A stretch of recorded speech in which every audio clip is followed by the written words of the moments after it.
Hey friends, Peggy Hall back with you from thehealthyamerican.org. I want to break down a 2-minute news broadcast that shares some rather startling information. There are a couple of things that I want you to look at in this broadcast, and you can go on this journey with me as I do my critical thinking. The first thing is that they're going to announce something surprising about the mayor of Maui's daughter. The plot thickens. Let me share my screen. We're going to hop right on over and let me know if you heard about this previously. I like this Hawaii News Now. It is bringing good coverage on this fire, and there is some conflict between the mayor and the Hawaiian Electric Company. There is a lawsuit that has been brought by the county of Maui against the Hawaiian Electric Company. But you'll hear that the mayor was not a part of this, and here's the reason why. H&N Investigates has learned Mayor Bisson was not involved in Maui County's decision to sue HECO, and that's because his daughter, Sable Bisson, works for HECO on Maui. In a statement, Maui County says with regards to the conflict, the mayor, out of an abundance of caution and to avoid the appearance of impropriety because of family ties within HECO, did not believe it appropriate to be involved in the decision to pursue or not pursue litigation against HECO.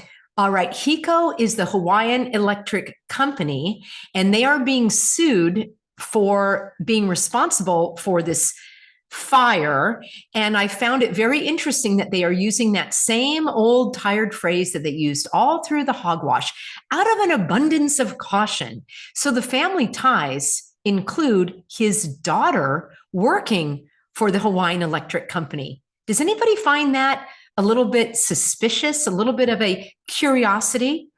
Let's continue, shall we? The mayor and his administration now won't answer any more questions about HECO, and county lawyers say Bisson's managing director approved the lawsuit. The mayor actually did not make that decision. He was conflicted out. On Tuesday, I have to dive in one more time since we're breaking this down. The American Sign Language translator or interpreter is something that I noticed when all the hogwash started about 3 years ago. And I personally find it very distracting to have this individual right next to the person that is speaking. I think that it is an intentional distraction so that we're not going to exactly hear what they're saying or look at their facial expressions or their gestures. Everybody is going to be riveted on all of these hand signals over here. Now, my heart goes out to anyone who has a hearing loss and finds it difficult to listen to these news concerts, as I call them, press concerts, because they really are a performance. But I'm curious as to why they are unable to read the captions and why the American Sign Language suddenly has been so visible. I think if they were a little bit off and they were not in the camera view, it would be a lot easier for me to follow along with the press concerts. Just an aside. After more dodged questions, I'm not sure who is in charge. And tempers flared, Let me finish, brother. a show of unity in a joint statement between Major General Kenneth Hara, Mayor Bisson, and Hawaiian Electric President and CEO Shelly Kimura that they're working together to ensure public safety. In battling statements, Maui County Attorney said HECO appears to blame the very firefighters who risked their lives. Okay, I need to say something about the very firefighters who risked their lives. We were told on more than one occasion, also by that General Hara, who lost his cool, and I did a video all about that, and about the mayor not having a clue as to what was going on. They said that the fire department left the scene. And some firemen themselves said that they were rescued by a patrol car and taken off the scene. So forgive me if I'm wrong, but I thought that firefighters put their lives on the line to protect people first, and then the property next, and then the environment next. At least that's what other fire stations, for example, in the county of Santa Barbara, that's their protocol, is it is people, property, and then the environment. So if they left, did they really put their lives on the line? Now, I'm not making any judgment call because I don't know who was there or where they were or how long they were, because all of those questions are still unanswered, including who was the commanding officer for that incident. The fire captain, the fire chief was not on the island, and he never has been interviewed about who was his second in command. Who was calling the shots? I also want to point out that this is not typical outdoor fire behavior. An outdoor fire burns at 1400 degrees. Melted and twisted metal, that requires about 2500 degrees at a sustained exposure. We were told that the fire ripped through Lahaina town in about 17 minutes. So this footage does not look like normal fire behavior. Trying to stop the fire that the utility caused. Well, HECO said it has not admitted to starting the Lahaina fire and that the Maui County Fire Department reported the morning fire contained by 9 a.m. and then left the scene after declaring it extinguished. Okay, so there was a morning fire and they left at 9 a.m. declaring that it was extinguished. So when we hear about firefighters being dispatched and being on the scene, and if we even saw a fire truck on the scene, isn't it possible that it could have been in this 9 o'clock fire that was not deadly? Yes, it's very possible. It's a little bit irresponsible for anybody to making assumptions on how this fire started. Like any corporation, you look to share liability. Bobby Lee, the firefighters union president, said, okay, let me stop again since we're analyzing this. If somebody is not paying attention and they just see this on their screen and they see this local Hawaii Firefighters Association and they see this man being interviewed on the news, it's possible that they would think that he was in charge, that he was one of the fire captains or a fire chief. This man is in Oahu. He is the head of the union that all firefighters in Hawaii pay to belong to. He was not on Maui. He was not involved in dispatching any firefighters. Why are they interviewing him again and again and again and not interviewing the fire chief himself? These are the questions inquiring minds want to know. Said firefighters did We have no idea where this fire truck came from, we have no idea where this picture came from of this fire truck. MFD is the Maui Fire Department. We don't know if this is 2023, 2018. We have no idea. There is no way to verify that. And my assistant has actually asked the news station where they got that footage. We've not heard back from them. So let's let this play a little bit from the union boss of the Hawaii firefighters, not on the scene, giving an armchair analysis, much like I am, yet people are going to look at the badge on his t-shirt and say that this is a person that we can listen to and trust. It's a little bit irresponsible for anybody to making assumptions on how this fire started. Like any corporation, you look to share liability. Bobby Lee, the firefighters union president, said firefighters did everything according to training to put out the 2-acre morning fire in Lahaina. Because of the high winds, we had firefighters there for hours, dumping. We had firefighters there for hours. What do you mean we? You did not dispatch anyone. You were not in charge of this operation. You had nothing to do with this operation other than collect union dues. Thousands of gallons of water to make sure the fire is as out as it can be. We cannot control something we cannot see. If there's something, a root burning underground, we cannot see it. After the morning fire, the union says firefighters and HECO crews validated there was no fire or smoke. The afternoon fire turned into the deadly inferno. While the official cause is still under investigation, Lee says embers can carry a fire downwind even hours later. Mahealani Richardson, Hawaii News Now. All right, I thought it was very interesting and a little bit suspicious that the Bully Bison, the mayor, the new mayor of Maui, right? He just took office in January. The one that says he was clueless, that he had no idea who was in charge or what time it was or who he talked to or when he found out the fire was breaking out or how many casualties were being reported. That's what he said in the press concert. And then he had 2 additional prepared statements where he put on a blazer because then you could trust him.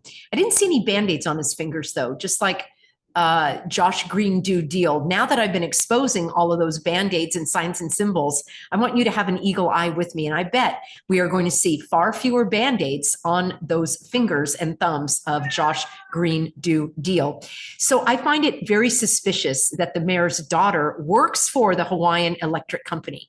Now, I cannot verify or conclude that the Hawaiian Electric Company had anything to do with this fire.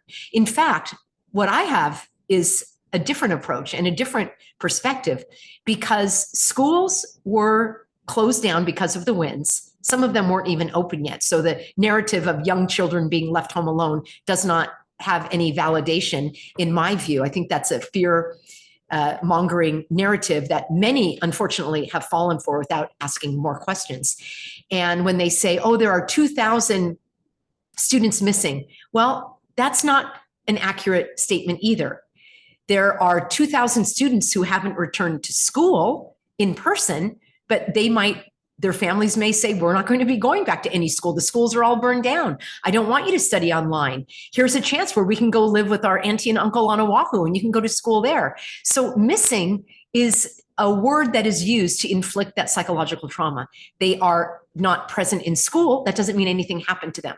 So I'm just letting you know another side of the picture, just like the witnesses on Maui in Lahaina said that they had no electricity. And that was part of the reason that the powers that were incompetent, the public servants, said, oh, we couldn't notify anybody because there was no cell service and there was no electricity, the TV was out and so forth. So if the electricity was out already, how could the electric company have caused the fire? Here in California, the Pacific Gas and Electric and SDG&E always is being blamed for these wildfires that I believe are intentionally created and inflicted upon the unsuspecting population for the New World Disorder and the WEFers and their nefarious smart cities and 15-minute cities and build back better and build beyond barriers and all the other catchphrases they want to slosh all over you. So they conveniently blame it on the electricity company. So follow me a little bit here. So then the electricity company can say that they have to raise your rates because they had to pay for improving their equipment and safety, and they had all these lawsuits they had to fight against. So now there is this premise and this justification to raise your electricity rates. And that's exactly what happened in California. The next thing that happens is this: the electric company is going to turn off the electricity way more frequently than they should. And that happened in California as well, because they are conditioning us to not use electricity. That also has been happening in California for some time, where you are being told that you are not supposed to use your major appliances like your dishwasher and your washing machine and your dryer between the hours of 4 p.m. and 9 p.m. So they already are restricting your use of these electrical appliances, at the same time telling us, at least in California, that we are not supposed to burn wood in the fireplace for heat or fuel. Some people use that for cooking in more remote rural areas. And then we are also told that we are not supposed to have gas stoves. And we're not supposed to have combustion engines that run on gasoline for the cars. So they want to turn everything to the electrical grid. And at the same time, they want to reduce and restrict and ration your ability to use that electricity while jacking up your rates, all in the name of public safety. Further, I believe that there will be more and more government control over these electric companies, which is exactly what the evildoers want. So whether or not the electric company actually was implicated or had anything to do with these fires, I believe that the fact is going to play out that there will be increased rates.